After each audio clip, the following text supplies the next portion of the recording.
Hola, bienvenidos de nuevo a este curso de termodinámica del equilibrio de fases, o termo 3, como lo hemos llamado. En la sesión anterior nos planteamos un problema que íbamos a resolver hoy. Entonces nomás lo voy a recordar, ustedes lo anotaron en la sesión pasada, yo se los dicté, nomás lo voy a recordar rápidamente. Y por cierto, para aquellos que les interese verlo más de cerca, está en el capítulo 12, en la página 355 de los apuntes que les mandé, ahí en partes escaneadas de mi libro, que se llama Fundamentos de Termodinámica. El capítulo 12, en esa página, ahí está el problema, ¿no? Y dice que al efectuar una reacción química en una pila electrolítica a una temperatura de 50 grados Celsius y una presión de 2 atmósferas, ambas razonablemente constantes, el trabajo electrolítico realizado fue de 25.700 calorías y se desprendieron 5 moles de gas. Esto es cuando la reacción se llevó a cabo reversiblemente. Cuando se llevó a cabo irreversiblemente, el calor absorbido por el sistema fue de 35.900 calorías. La temperatura permaneció en 50 grados Celsius y la presión en 2 atmósferas, y no se realizó ningún trabajo electrolítico, desprendiéndose también 5 moles de gas. Y después dijimos que había que calcular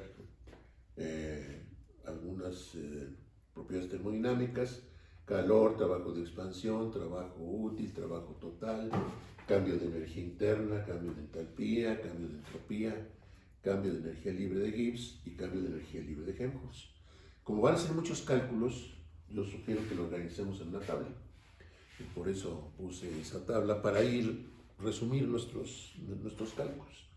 Yo ahí puse los que son datos, ¿sí? Y los marqué con un asterisco, porque yo voy numerando el orden en que los vamos a ir calculando. Así como puse el asterisco, voy a poner la secuencia en que hicimos los cálculos. Bueno, pero antes de empezar, ¿qué es una pila electrolítica? ¿Alguien puede sugerir un ejemplo de una pila electrolítica? Es como rayo barco. ¿De acuerdo? Una pila seca, como se les llama, o se les llamaba, ya hace mucho que no oigo ese término, pero una pila seca pues es una pila electrolítica. La batería de un coche es una pila electrolítica, ¿no? Entonces, de eso estamos hablando. Por eso cuando nos dicen que el trabajo útil, el trabajo electrolítico, perdón, cuando se lleva a cabo reversiblemente es de 25.700 calorías, ¿qué dijimos que era trabajo útil? ¿Se acuerdan? Cualquier tipo de trabajo que no sea de expansión o compresión. Entonces el trabajo electrolítico pues es útil, ¿no? En ese sentido. Los dos son igualmente útiles, y eso no me cansaré de repetirlo, ¿no? Porque fácilmente conduce a confusión si no hacemos la aclaración pertinente, ¿no? Bueno, muy bien. Caso reversible.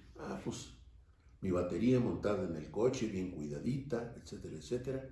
Podríamos decir que más o menos se aproxima a un caso reversible.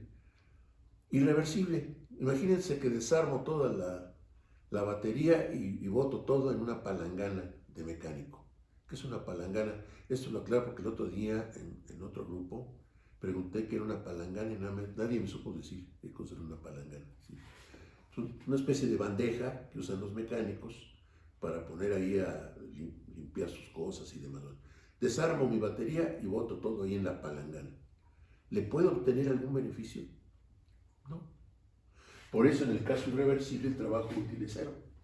Yo no pude obtener ninguna ventaja estando mi batería en esas condiciones, ¿no?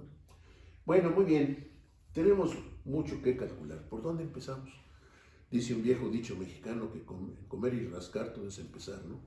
Si decidimos por dónde empezamos, pues ya es un buen avance. ¿Por dónde empezaremos?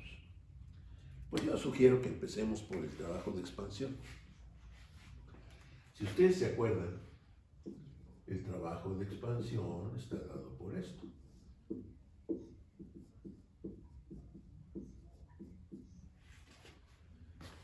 Esa ecuacióncita. Pero nos dicen que la presión es constante. Pues si la presión es constante, entonces lo puedo sacar del integrando. Y entonces esto me quedaría, esto ya lo hemos hecho varias veces, así es que ya voy a llegar directo al resultado. Sí, pero yo sé la presión, pero no sé ni el volumen inicial ni el volumen final, no son datos que me hayan dado, ¿no? Es más, ni siquiera conozco la reacción. Se dan cuenta que nos dicen una reacción química, bla, bla, bla, bla, bla. Ni siquiera me dicen qué reacción es. Esa es una de las características quizá más poderosas de la termodinámica, que con muy poca información podemos sacar muchas inferencias. Aquí nosotros vamos a resolver esto, lo vamos a resolver. Y no sé ni qué reacción es, ni si son líquidos, si son gases, no sé nada, prácticamente nada, salvo algunos datos que me dieron, ¿sí? Y con esa poca información vamos a calcular todo eso, ¿sí? Muy bien, no sé ni los volúmenes, no sé la reacción ni demás. Bueno, entonces, ¿qué? ¿Ya me voy a rendir? Pues no, no me voy a rendir. A ver, a 2 atmósferas, fíjense, estamos a 50 grados Celsius, o sea, 323 Kelvin. 2 atmósferas. En esas condiciones yo podré suponer que el comportamiento de un gas es ideal. Pues sí, la presión es muy baja. Y mientras más baja la presión, mayor es el volumen, las moléculas se separan, las fuerzas se debilitan, etcétera, etcétera. Y mi gas tiende a comportarse como platica la ley de los gases ideales que se comporta un gas, ¿sí? Bueno, entonces yo puedo suponer que los gases son, el gas es ideal. Esto viene porque me dicen que se desprenden 5 moles de gas cuando la reacción ocurre. Fíjense que le estoy poniendo delta, porque yo no sé si había gases antes o cuántos hay después. Entonces, lo que sí sé es que se desprenden 5 moles de gas. Entonces, el número de moles de gas aumenta en 5. Muy bien. Esto yo lo puedo escribir así. Presión de oposición y del gas pues va a ser la misma, es una presión constante, ¿no? Y entonces esto yo lo puedo escribir así.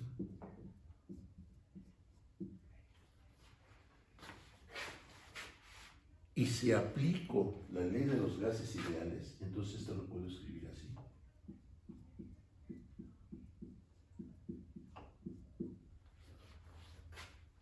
Presión por volumen 2, pues tiene que ser igual a N2 por RT. ¿Por qué N2? La temperatura y la presión son constantes. La temperatura y la presión son constantes. Si se produce gas, eso produce un incremento en el volumen.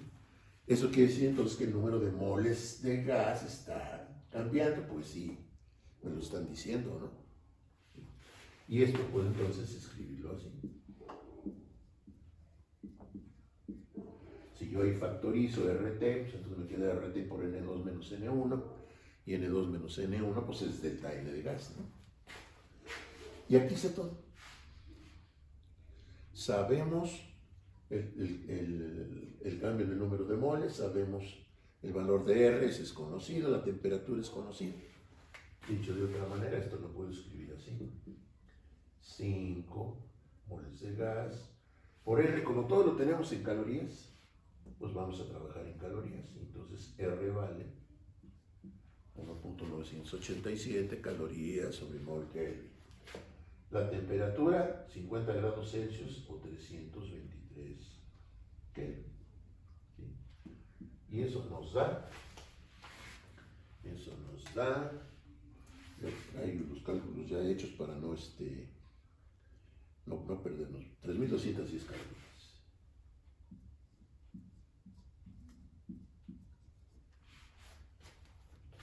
Ese es el primer cálculo que hicimos, ¿no? Bueno, vamos a ponerlo en nuestra tabla. Es trabajo de expansión del proceso 1. Entonces vamos a poner trabajo de expansión 1.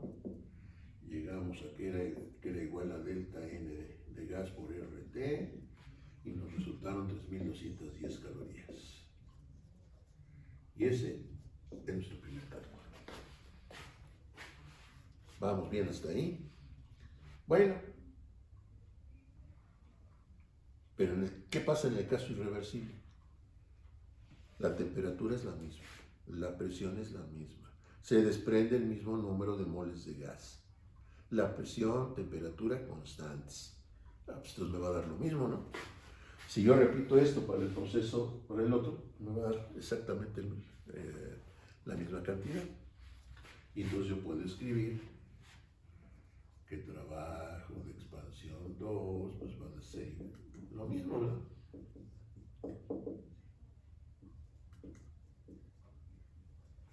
Y este fue mi segundo cálculo.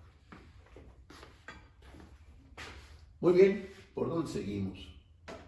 Bueno, pues fíjense que aquí ya tengo el trabajo de expansión, trabajo útil, lo mismo en aquel caso. Pues ya puedo calcular el trabajo total, porque el trabajo total pues es nada más la suma, ¿no?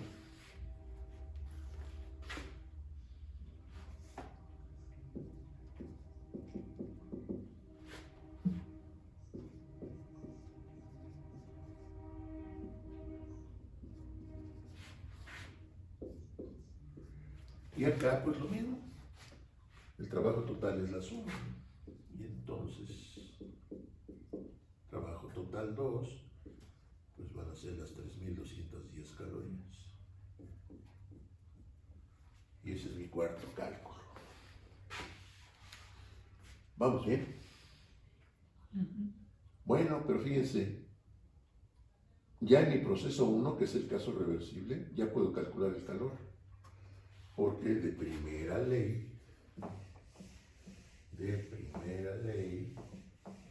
el calor es el cambio. No, todavía no puedo. ¿Por qué no puedo? Porque no tengo delta U. Si yo tuviera delta U ya podría calcular el calor, pero no lo tengo. Entonces lo espero. Bueno, pues vamos a calcular delta U. Delta U, ¿a qué es igual? Pero fíjense, caso irreversible. Aquí tengo el trabajo total y tengo el calor. Entonces, yo puedo calcular la delta U2, porque eso sería Q2 menos trabajo total 2. Y ahí tengo todo. Tengo el calor y tengo el trabajo total. Y entonces yo puedo decir que delta U2 va a ser 35.900 menos 3.210. Y esto me da tanto como 35.900. No. No. Van a ser, acá está, 32.690. ¿Sí? Entonces aquí delta U2 va a ser Q2 menos trabajo total 2 y nos resultó 32.690 calorías. Y este es nuestro quinto cálculo.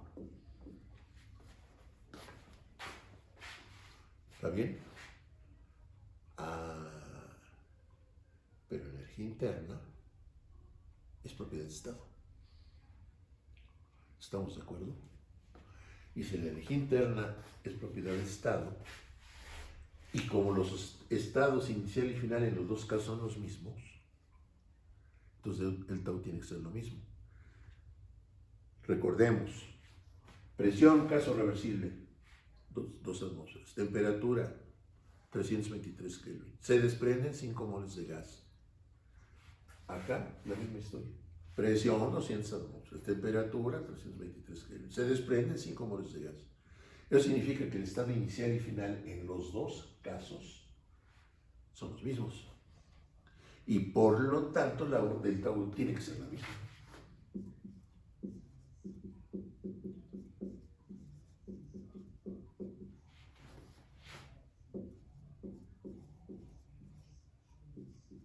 ¿Y ya salió? ¿Estamos de acuerdo? Ahora sí, ya puedo calcular el calor del proceso del caso 1. ¿Vamos bien? Bueno, entonces calor en el proceso 1 va a ser igual a delta U del proceso 1 más el trabajo total del proceso 1. Y van a ser entonces 32.690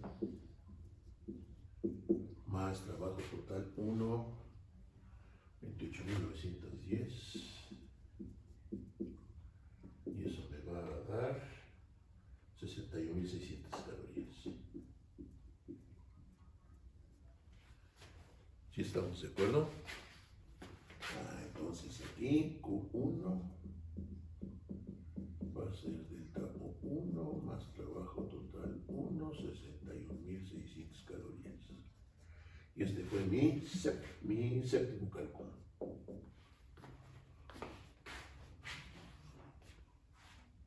¿Vamos bien? Bueno, ahí vamos.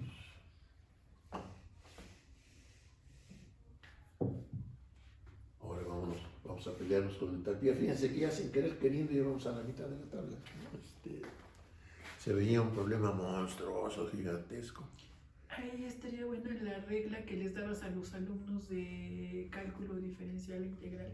¿No dejarse apantallar? Pues sí, cuando uno enfrenta cualquier problema, uno le puede parecer difícil, ok, sí, caray, esto está difícil, pero no, ay, no puedo, como que no puedo. ¿Por qué dice uno no puedo? Pues porque se asusta uno. Ve uno el problema, ay no, está enorme, no puedo. No. Decía Napoleón, divide y vencerás. Ok, está el problema completo es muy grande, pero si me voy peleando con cada parte, al rato ya le gané. ¿Sí? Entonces la regla número 1 debe ser no dejarse apantallar, ¿no? De plano. ¿De acuerdo? Bueno, entonces, fíjense ya aquí, sin querer queriendo, llegamos a mitad de la tabla. No parecía impresionante y gigantesco. Y ahí la llevamos. Bueno, muy bien. Vamos a seguir con entalpía. Entalpía matemáticamente se define así. Esa es la definición matemática de entropía. De entalpía. De entalpía, perdón. Energía interna más producto, presión, volumen. ¿Sí? Entonces, yo puedo decir que el cambio de entalpía va a ser igual al cambio de energía interna más la presión por el cambio de volumen más el volumen por el cambio de la presión.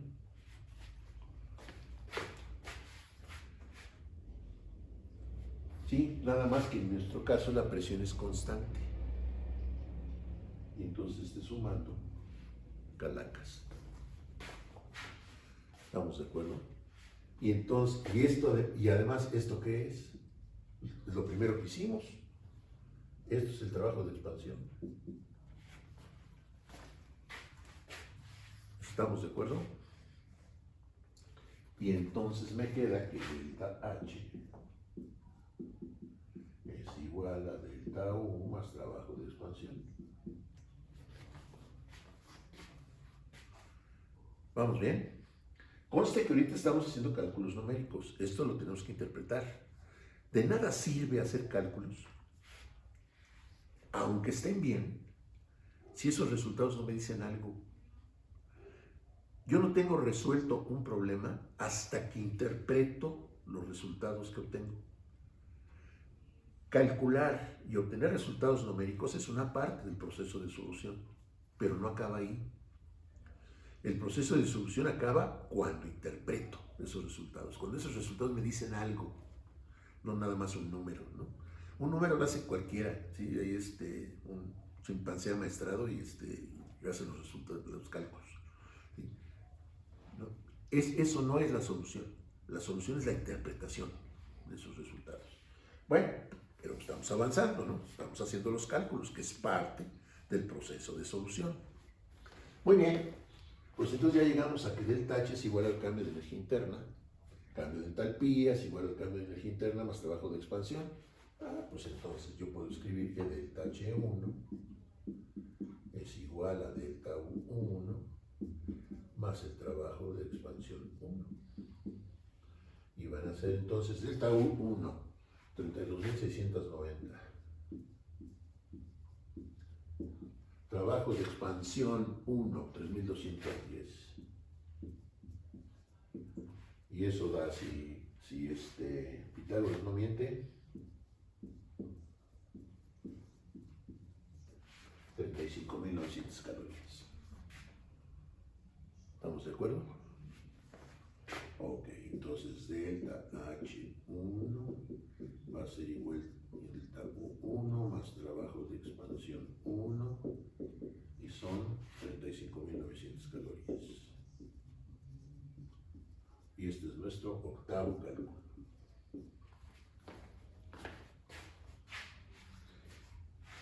Bueno, pero entalpía es propiedad de estado. ¿Estamos de acuerdo? Entalpía es propiedad de estado. Y si el estado inicial y final en los dos casos son los mismos, tiene que dar lo mismo. Pues sí. Si nosotros venimos para acá, nos damos cuenta que delta U son 32.690 y que el trabajo de expansión son 3.210, pues sí, está lo mismo. No podía ser de otra manera. ¿Estamos de acuerdo?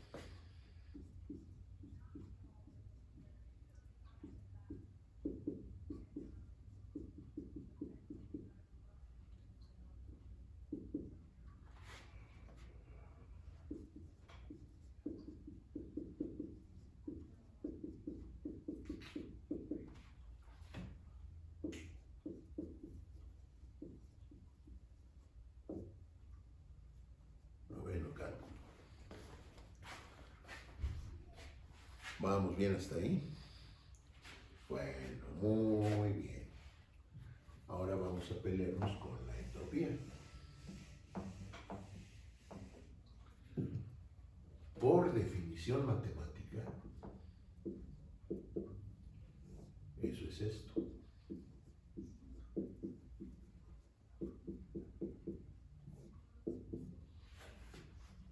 Y ahora se va a justificar por qué señalo tan enfáticamente lo de reversible. El proceso reversible es el 1. Ese es el proceso reversible. Temperatura es constante, la echo para afuera.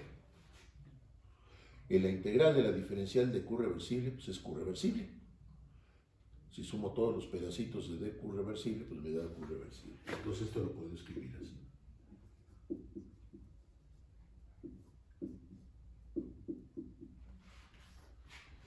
¿Pero cuál es Q reversible? Pues Q1, porque Q1 es mi proceso reversible, ¿no? Entonces esto va a ser igual a Q1 sobre T, o sea, 61.600 calorías entre la temperatura, que son 323 Kelvin, y eso me va a dar 192 calorías por Kelvin. Estas son calorías, estos son términos, ¿no? ¿Estamos de acuerdo? Ok. Entonces yo puedo escribir que delta S1 es Q1 sobre T, y eso nos dio 192 calorías por Kelvin. Y este es nuestro décimo cálculo. Bueno, ¿y qué pasa en el proceso irreversible? El proceso es irreversible, pero la definición matemática de entropía es esta. Entonces, si yo quiero calcular cambio de entropía, tengo que respetar esto. Y si tengo que respetar eso, entonces aquí para este cálculo, que es el cambio de entropía, yo tengo que suponer el proceso como reversible aunque no lo sea. Porque si no, estoy violando la definición de entropía. ¿Estamos de acuerdo? Y entonces yo puedo escribir esto.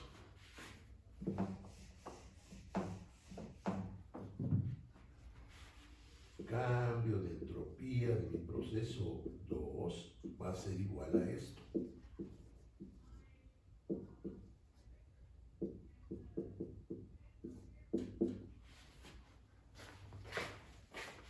Porque estoy calculando entropía. Y la definición de entropía es esa.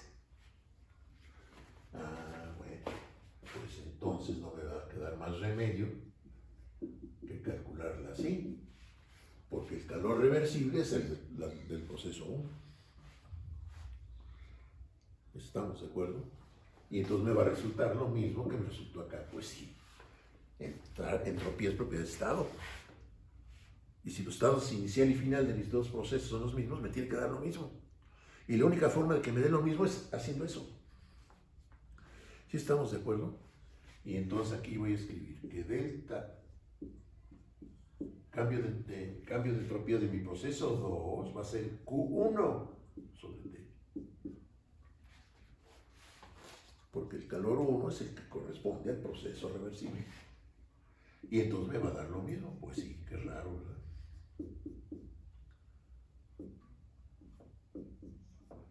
Onceavo cálculo. ¿Sí quedó claro? Yo ya sé que eso, casi como que el asunto es respetar la definición matemática. Esta es la definición matemática. Y entonces el calor que involucra tiene que ser el del proceso reversible. Si yo calculo Q2 sobre T, pues sí, me va a dar un valor, pero eso no es cambio de entropía, es Q sobre T y se acabó. Si yo quiero calcular entropía, tengo que respetar esto. Pues sí, es su definición. Así de simple. Y si no estás calculando otra cosa. Y si cosa. no estoy calculando otra cosa. ¿Sí? ¿Estamos de acuerdo? Bueno, muy bien. Ahora vamos a pelearnos con nuestras nuevas conocidas. Pero antes vamos a recordar algo. ¿Se acuerdan que escribimos esto?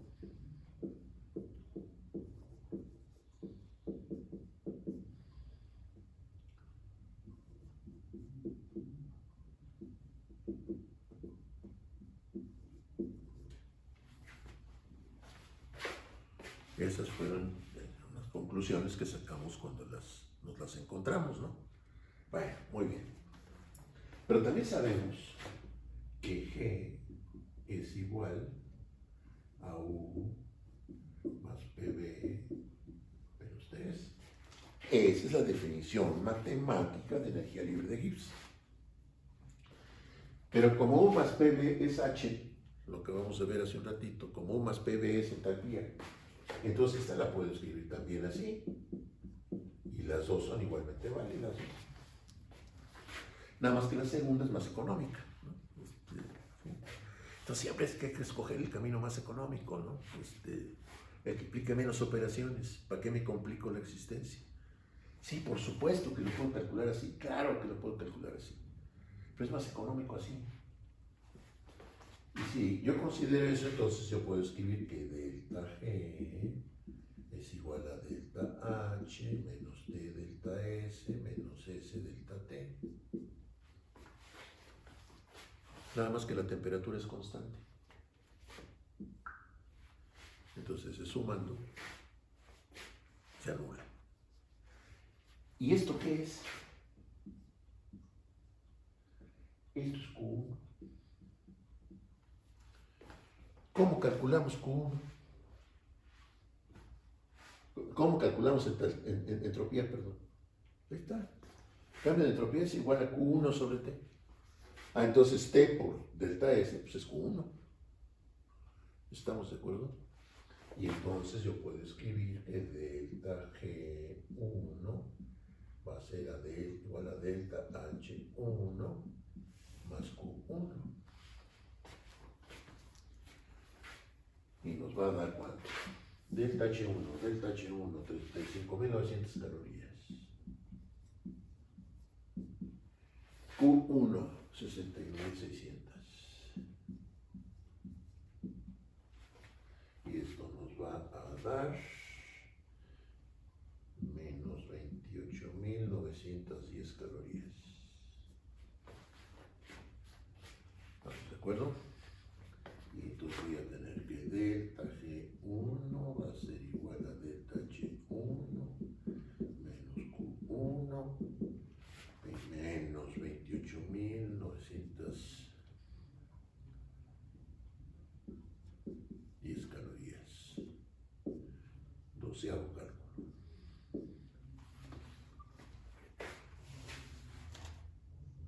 Muy bien, vamos a calcular delta G para el otro caso. Esa es la misma historia. G es propiedad de estado. Aquí está. G es un conjunto de propiedades de estado, es una propiedad de estado. Y T delta S es Q1. No es Q2, es Q1. ¿Estamos de acuerdo? Y entonces yo aquí puedo escribir que delta G2 va a ser igual a delta G1 y va a ser igual a delta H2, que es igual a la delta H1 menos Q1.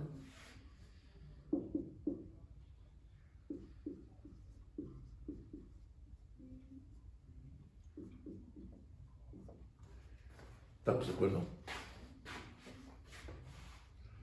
Bueno, ya casi acabamos de hacer cálculos, pero nos falta lo más importante, que es interpretar.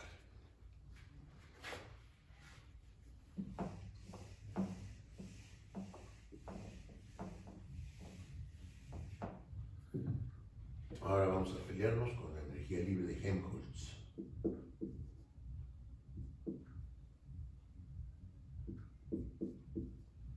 Por definición matemática, la energía libre de Helmholtz es eso. Por lo tanto, yo puedo escribir que delta A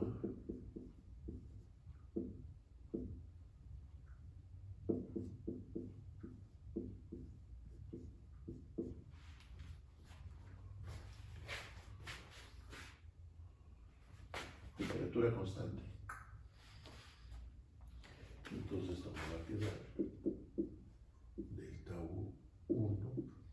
Bueno, si voy a calcular delta A1, aquí me comí un signo de menos, ¿sí?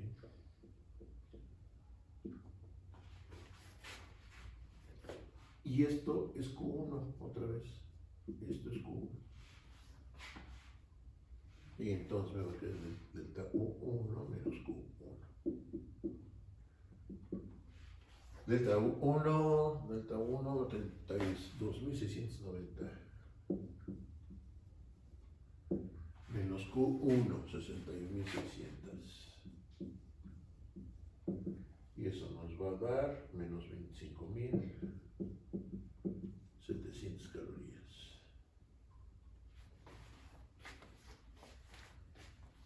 ¿Estamos de acuerdo? Entonces, delta A1 va a ser igual a delta U1 menos T menos Q1. Porque T delta S pues es Q1. Menos 25.700 calorías. Cálculo 14. Y para terminar, delta G2, ¿cómo me va a quedar? Delta A2, ¿cómo me va a quedar? Pues delta U es la misma. Y T delta S es Q1. Entonces me va a dar lo mismo. Pues sí. A es propiedad de estado, me tiene que dar lo mismo. En los dos casos, sí, el estado inicial y final en los dos casos son los mismos, ¿no?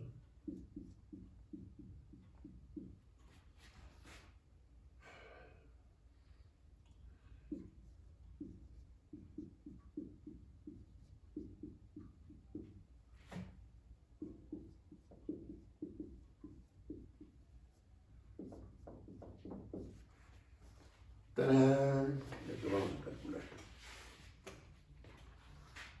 Ahora viene lo bueno. Ahora viene lo bueno. Si hay alguna duda en esos cálculos, pues vuelvan a ver Y volver a hacer todo el video. problema, ¿no? Y volverlo a hacer. Sí. Ya sin ver. Bueno, primero inténtenlo sin ver. Ajá. Y si no, pues ahí está. Ahí está. Hasta que salga sin ver. Hasta que sería bueno, ¿no? Hasta que salga sin ver. Bueno, ahora fíjense, vamos a interpretar esos resultados. que es lo importante de esto. Me voy a brincar el calor ahorita, ¿sí? El calor y me voy al trabajo de expansión. Trabajo de expansión positivo. ¿Eso qué quiere decir? Que es un trabajo que se hace por el sistema contra los alrededores. Pues sí, se está produciendo gas. La presión y la temperatura son constantes y se produce gas. ¿Eso qué va a provocar? Que el volumen crezca. Y entonces las fronteras de mi sistema se están desplazando hacia afuera del sistema. El trabajo es positivo. Y eso me está indicando el valor positivo del trabajo de expansión. Entonces, un trabajo de expansión positivo me indica que es un trabajo hecho por el sistema sobre los alrededores. Si hubiera sido negativo, me indicaría lo contrario, ¿no? Que es un trabajo hecho por los alrededores sobre el sistema. Bueno, en los dos casos, el mismo valor. Ahora aquí, trabajo útil 25.700 calorías. Positivo. Es un trabajo hecho por el sistema otra vez sobre los alrededores. Es una energía que estoy aprovechando para hacer algún trabajo que no sea de expansión o compresión. Pero acá no lo pude usar. ¿Por qué? Por la irreversibilidad del proceso. Toda esa energía que pude haber aprovechado para sacarle jugo al asunto y usarlo en otra cosa, se perdió en fricciones, en pérdidas, etcétera, etcétera. Y ya no pude aprovechar nada. ¿Sí? Entonces, no hay trabajo útil. Trabajo total, pues no tiene chiste, es la suma, ¿no? Esto no amerita mayor explicación, ¿no? Bueno, pero ahora esta cambio de energía interna. ¿Qué dijimos que era energía interna? La energía que el sistema tiene en su interior. ¿Sí? La energía está aumentando. Esto es un cambio. Entonces la energía interna está aumentando. Es decir, la energía almacenada en el sistema está aumentando. Pues sí, porque se está produciendo gas. Y el gas, a las mismas condiciones de presión y temperatura, un gas tiene mayor energía que un líquido o que un sólido. ¿Estamos de acuerdo? Entonces, por eso el cambio de energía interna es positivo. En mi sistema está almacenando energía porque seguramente entró calor, se almacenó y aumentó la energía cinética de sus moléculas. ¿Sí?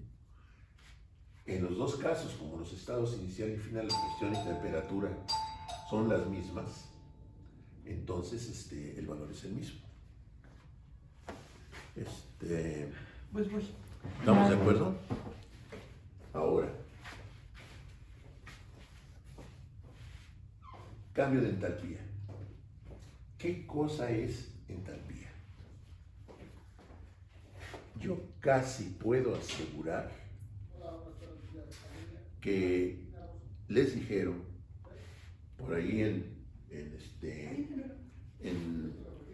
ciencias básicas, cuando tomaron sus cursos de termo 1 o termo 2, yo casi puedo apostar, a lo mejor estoy equivocado, pero casi puedo apostar que les dijeron que el cambio de entalpía era igual al calor absorbido o cedido durante un proceso que ocurre a presión constante. Bueno, aquí nuestros procesos, el caso reversible y el irreversible, los dos, ocurren a presión constante. Por lo tanto, de acuerdo a esa definición que acabo yo de dar, pues debiera ser igual al calor. Vamos a ver si es cierto. Cambio de entalpía, 35.900. Calor, 61.600. Entonces no es cierto, ¿verdad? Eso de que el cambio de entalpía es igual al calor absorbido, cedido durante un proceso que ocurre a presión constante, por lo menos en este caso, no fue cierto. A ver, vamos a ver acá. El calor absorbido o cedido en este proceso son 35.900. Delta H, 35.900. Ahí sí es cierto. Entonces, ¿qué está pasando? A ver, vale, Nos dijeron por ahí que el cambio de entalpía era igual al calor absorbido o cedido durante un proceso que ocurre a presión constante. Delta H 35.900, calor 61.600. Entonces no es cierto. En este caso no es cierto. Acá, calor 35.900, delta H 35.900. Aquí sí es cierto. ¿Qué diferencia esencial hay entre los dos procesos? Que en el segundo no hay trabajo útil. En el primero sí. En el segundo no. Entonces el cambio de entalpía es igual al calor absorbido o cedido durante un proceso que ocurre a presión constante, siempre y cuando no haya trabajo útil. Es decir, siempre y cuando no haya ningún trabajo que no sea de expansión o compresión. ¿Estamos de acuerdo? Ok.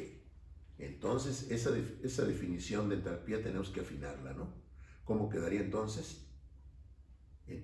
Cambio de entalpía es igual al calor absorbido o cedido durante un proceso que ocurre a presión constante, siempre y cuando no haya trabajo útil. Entonces sí es cierto, ¿verdad? Muy bien. Muy bien. Vamos a seguir con entropía. La entropía positiva, si la entropía crece. ¿Qué dijimos que era entropía? Muchas cosas, ¿verdad? Pero entre las que dijimos es que la entropía era una medida del desorden de un sistema. Que si la entropía crecía, eso me estaba indicando que el desorden crece. ¿Qué está pasando aquí? La entropía crece. Eso implica que el desorden molecular entonces crece. Pues sí, se está formando gas. Y el gas es una forma más desordenada que un líquido o que un sólido. ¿Estamos de acuerdo? Por eso, en los dos casos, la entropía crece y la justificación es precisamente esa, que se está produciendo gas. Y el gas es un estado más desordenado que el líquido o que el sólido. ¿De acuerdo? Muy bien. Pero ahora, fíjense, ahora nuestras nuevas conocidas. Delta G. Si nosotros comparamos el valor de delta G con el del trabajo total, con el del trabajo total, ¿qué encontramos? Pero yo creo que están cambiadas, los valores. Déjenme confirmar eso, porque yo creo que están al revés. Sí, claro. Están al revés aquí. Es que en la tablita que estoy aquí consultando, delta G la puse al final.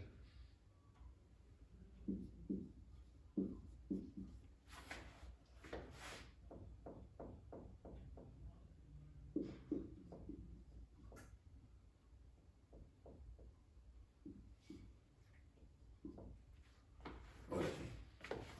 Fíjense, vamos a comparar los resultados. Ahora sí.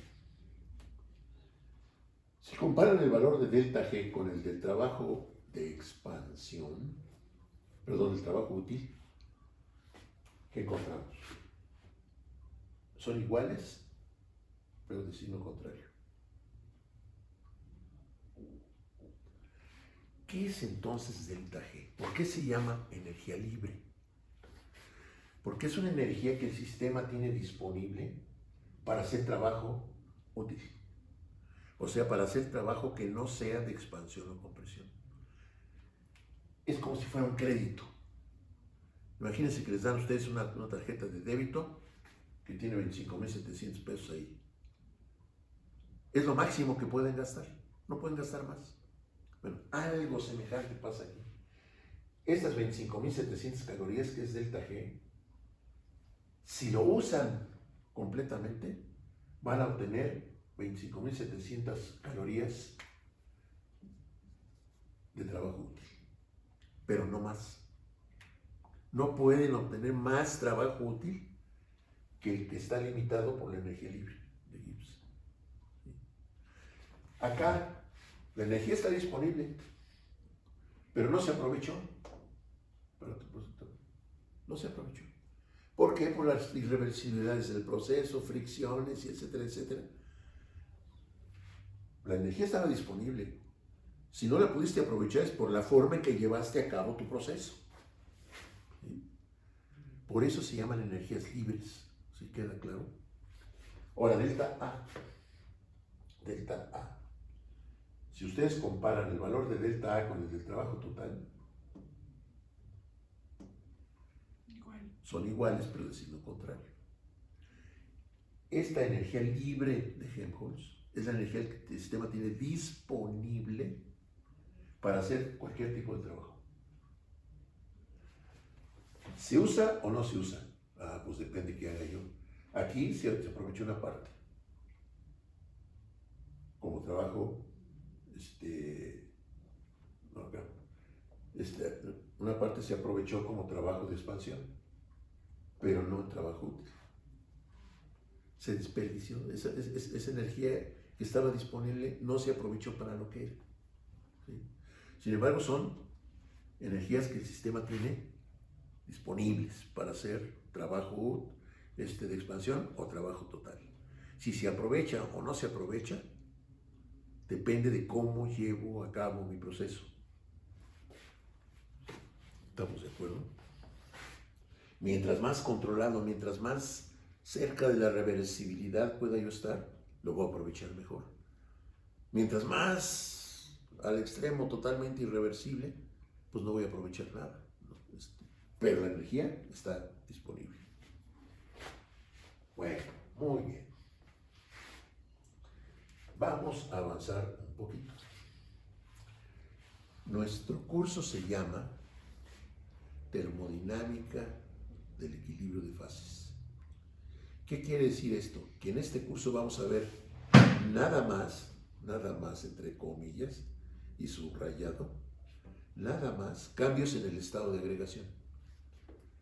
Sólidos que pasan a líquidos, o líquidos que pasan a gases, o sólidos que pasan a gases, o al revés, soluciones que se evaporan, o que se condensan. Es lo único que vamos a ver. Y le pongo comillas porque eso tiene sus complicaciones. Pero aquí no vamos a ver reacciones químicas, ni vamos a ver procesos que no sean estrictamente de cambios en el estado de agregación.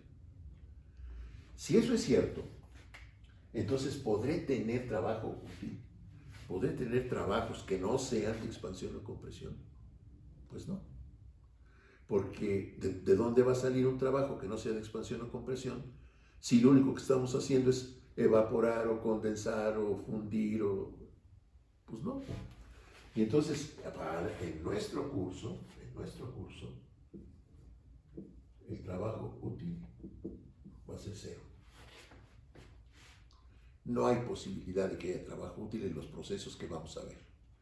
Y entonces, la definición que vimos hace ratito, esa conclusión a la que llegamos hace rato, ¿cómo me va a quedar?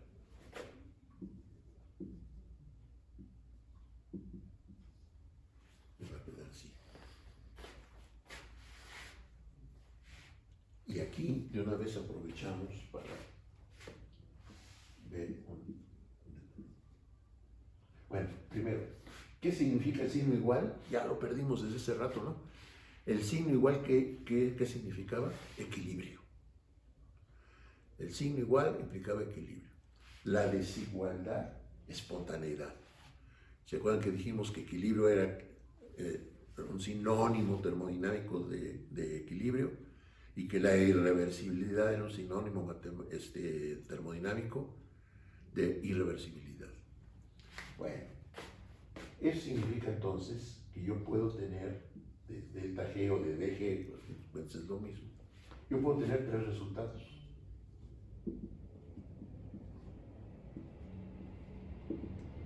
Este no está contemplado acá, pero va a resultar por eliminación.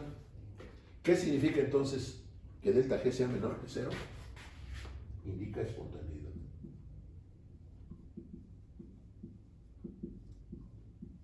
Es decir, el proceso va a ocurrir solito. Si me resulta 0, quiere decir que estoy en equilibrio.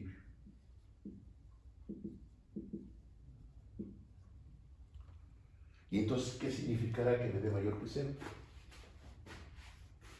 Por consecuencia, si siendo negativo me indica espontaneidad, siendo 0 me da equilibrio. Entonces, si es mayor que 0, ¿qué implica? Pues no espontaneidad.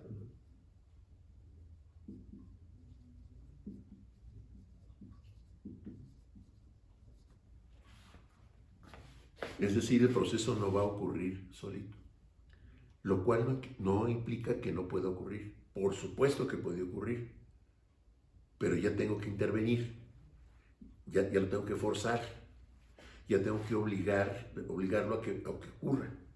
En cambio, acá, pues solito va a ocurrir. ¿Estamos de acuerdo? Esto es muy importante para nuestro curso y para el que sigue de termo, de una vez se los aviso. Esas tres conclusiones son muy importantes. Tenemos que tenerlas aquí. ¿Qué pasa si delta G es negativo? Ah, ok, el proceso ocurre solito. ¿Qué pasa si la delta G me resulta 0? Ah, estoy en equilibrio. ¿Qué pasa si me da positivo? Ah, no espontaneidad. Esto lo tengo que tener presente. Fíjense que ya le metí los dos marcos. ¿Sí? ¿Estamos de acuerdo?